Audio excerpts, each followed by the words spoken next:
आमदार चंद्रकांत पाटील यांची कार्यतत्परता, अपघाताने हादरलेल्या प्रवाशांना दिला धीर।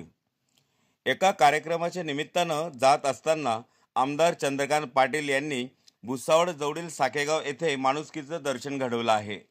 साकेगाव जवळ एका रिक्षाचा अपघात होऊन ती रस्ता दुभाजकाला धडकून उलटली। या प्रसंगी आमदारांनी वेळ न गमावता स्वतः गाडीतून उतरून अपघातग्रस्त प्रवाशांना रिक्षातून बाहेर काढण्यास मदत केली।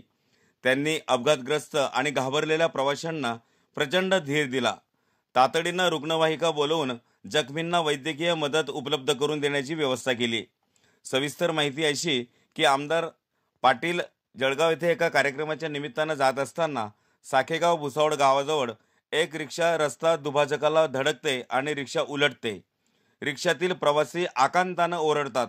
आमदार चंद्रकांत पाटील यांची एकमेव गाडी त्या परिसरातून जात होती आणि ती गाडी थांबते। स्वतः उतरून गाडीतून प्रवाशांना बाहेर काढण्यासाठी ते तात्काळ मदत करतात। तातडीनं ॲम्ब्युलन्स बोलवतात। अपघातानं हादरलेल्या प्रवाशांना धीर देतात। अलीकडच्या वातावरणात संवेदनशील लोकप्रतिनिधींची खरं तर वानवाच आहे।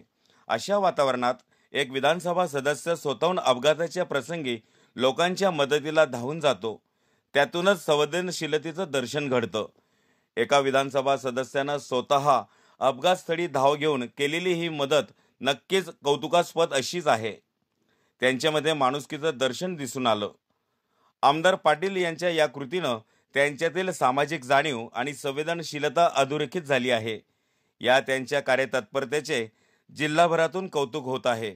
खानदेश लाईव्ह करिता संतोष शेलोडेसह मी तुषार वाघुर्डे।